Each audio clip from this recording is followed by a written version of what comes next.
जय श्रीमन नारायण।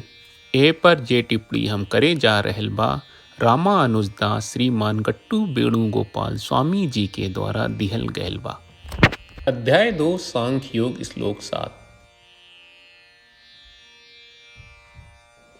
कार्पण्य दोष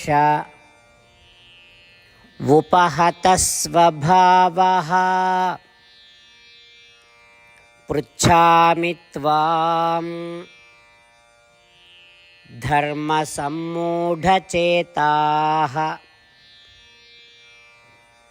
यच्छ्रेयस्यात् निश्चितं ब्रूहि तन्मे शिष्यस्तेऽहं साधिमां त्वां प्रपन्नम्। ओम।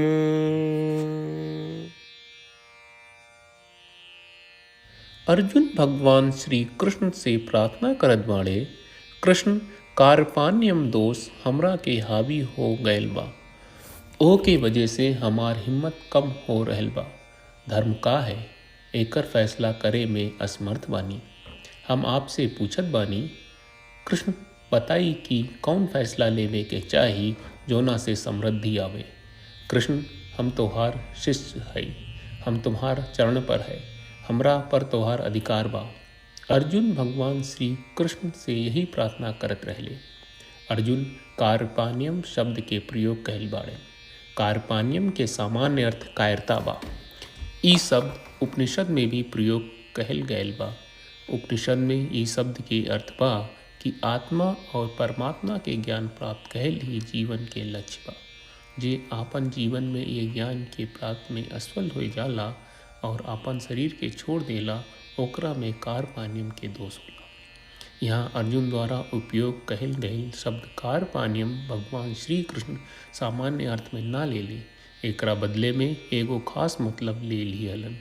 अर्जुन के प्राप्त कार्पाण्यम दोष के समाप्त करे खातिर और अर्जुन के माध्यम से ये हमनी के प्राप्त कार्पाण्यम दोष के समाप्त करे खातिर हमनी सबके जीवन के लक्ष्य प्राप्त करे के अनुमति देवे खातिर जे आत्मा और परमात्मा के ज्ञान प्राप्त करे के बा और हमनी के जीवन के उद्देश्य पूर्ण बनावे के बा, भगवान श्री कृष्ण हमनी सबके उपनिषद के सार श्रीमद् भगवद गीता के आशीर्वाद देल बाड़े। भले ही अर्जुन आपन संताप और आपन में बनल कायरता के वर्णन करे खातिर कार्पाण्यम शब्द के प्रयोग कहले, लेकिन भगवान श्री कृष्ण अर्जुन के बोलल गए सामान्य अर्थ का ना लिहलन। अगर भगवान श्री कृष्ण एकरा के सरल अर्थ के रूप में ले रहते ता ऊ अर्जुन के सरल शब्द के प्रयोग से सरल तरीका से युद्ध में लड़े खातिर ही प्रोत्साहित और सांत्वना देते। श्री कृष्ण के आत्मा और परमात्मा के बारे में समझावल बिल्कुल जरूरी ना रहे, लेकिन भगवान श्री कृष्ण कार्पाण्यम के सामान्य अर्थ ना लिहले और उपनिषद द्वारा दिल गयल विशेष अर्थ लिहले आ विश्व कल्याण खातिर श्रीमद् भगवद गीता के उपदेश दिहले। इस श्लोक के माध्यम से जौन संदेश आ पाठ हमने का समझे के चाही और उका पालन करे के चाही उ ई बा कि हमनी के दूसरा के शब्दन के सामान्य अर्थ लेके ओकरा गलत ना समझे के चाही। हमनी के दूसरा के बोलल शब्द खाली ओ विशेष अर्थ के निकाले के चाही जौन सबका कल्याण के कारण होला। श्रीमद् भगवद गीता का पूरा सार श्री कृष्ण परमात्मा ने अध्याय 18वें के श्लोक 65 से 70 में 8 काम करे खातिर देले बाड़े। श्री कृष्ण कहले, हम ओ लोगन से प्रेम करनी जो लोग इन 8 बातन के मान तारे। हम ओ भक्तन के हर तरह से रक्षा करब। श्री कृष्ण परमात्मा के द्वारा बोलल गईल संपूर्ण भगवद गीता सुनला के बाद अर्जुन कहले, करिष्ये वचनम त्वा, जेके मतलब बा कृष्ण मैं वही करब जौन आप कही। यही कारण बा श्री कृष्ण अर्जुन के हर तरह के सफलता आ विजय प्रदान करेले। आई परमात्मा के आपन व्रत देई कि हमनी के ये 8 गौ कर्म के पालन करी जा। ई वचन परमात्मा के देवे से बड़न कौनो पूजा तपस्या यज्ञ नहीं। हम 8 प्रण कहब जौन हमनी के करे के चाहिए। आप सब कृपया इन्हन के आपन दिमाग और दिल में सोची। श्री कृष्ण के आपन वचन देवे के ई तरीका में हमनी सबकी कल्पना करे के चाही कि श्री कृष्ण का चेहरा खुशी से चमकत बा और खुशी के एहसास करत बा। जय श्रीमन नारायण। यहाँ हमनी के 8 वादा बा। हमनी के पहला वादा, हे श्रीमन नारायण, आपका निर्देश के मुताबिक हम हमेशा तोहार ध्यान करब और तोहार बारे में सोचब। हमनी के दूसर वादा, हे श्रीमन नारायण, आपका सलाह का अनुसार हम हमेशा आपका भक्त रहब। हमनी के तीसर वादा, हे श्रीमन नारायण, हम आपन सब काम तोहरा सेवा के रूप में और तोहरा संतुष्टि खातिर करब। हमनी के चौथा वादा, हे श्रीमन नारायण, जैस की आप माने के कहले रहलू, हमरा बहुत विश्वास बा कि हम आपके होई और हम हमेशा आपन दोनों हाथ जोड़ के आपके नमस्कार करब और आपकी पूजा करब। हमनी के पांचवा वादा, हे श्रीमन नारायण, हमरा के तोरा बात माम एकम शरणम ब्रज 1866 याद कहले, जहाँ आप हमरा के आपन का अर्पित करे का कहा। श्रीमन नारायण, मैं हमेशा तोहरे शरण में रहब। हमनी के छठवां वादा, हे श्रीमन नारायण, हमरा के तोहरा बात माँ सुचहा 1866 याद कहले कि आप हमनी के शोक ना करे का आश्वासन दे रहे बड़े, हम अब और शोक ना करब। हमनी के 7वां वादा, हे श्रीमन नारायण, आपने हमरा खातिर श्रीमद् भगवत गीता के वितरण करके हम सबके कृपा कहले और आशीर्वाद दहले बा। हम वादा करत बानी कि रोजाना कम से कम एक श्लोक पढ़ब या सुनब। हमनी के 8वां वादा, हे श्रीमन नारायण, आप गीता के पूरा मानवता तक ले गयलू। हम गीता में आपके दिव्य वचन के उन भक्तन तक पहुँचावे के प्रयास करब जे गीता से अपरिचित बा। हे श्रीमन नारायण, हम उई करब जौन तू करे का कहब। हम ऐसन व्यवहार करब जैसन आप चाहत बानी और हम खाली आपका खातिर काम करब। श्रीमन नारायण के रोज आपन वचन देहल कि हम वैस करब जैस आप कहत बानी, ई अपने आप में बड़न पूजा बा। श्रीमन नारायण, करशे वचनम त्वा। श्रीमन नारायण, हम तोरे निर्देश के मुताबिक काम करब। सर्वम श्री कृष्ण अर्पणम अस्तु। जय श्रीमन नारायण। कार्पण्यदोष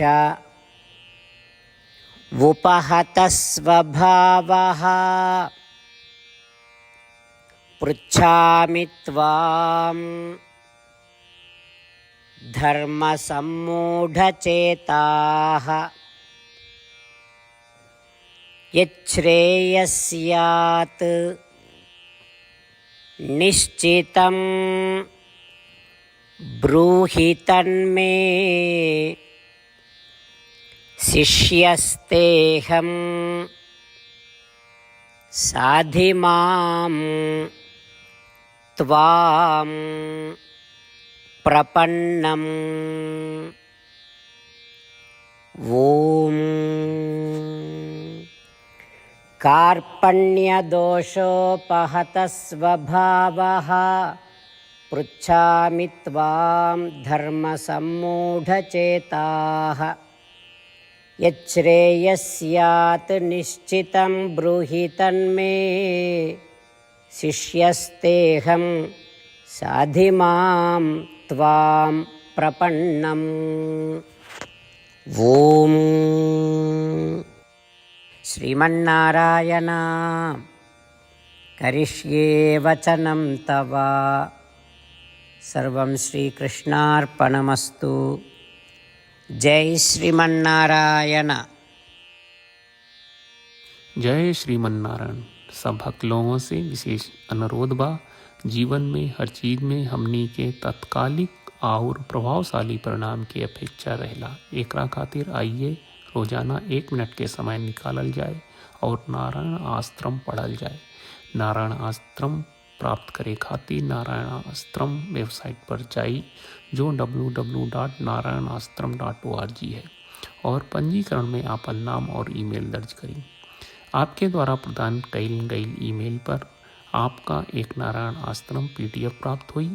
PDF में एक रामायण श्लोक, एक गीता श्लोक और एक विष्णु नामम बा। ये तीनों के मिल के नारायण आश्रम कहल जाला।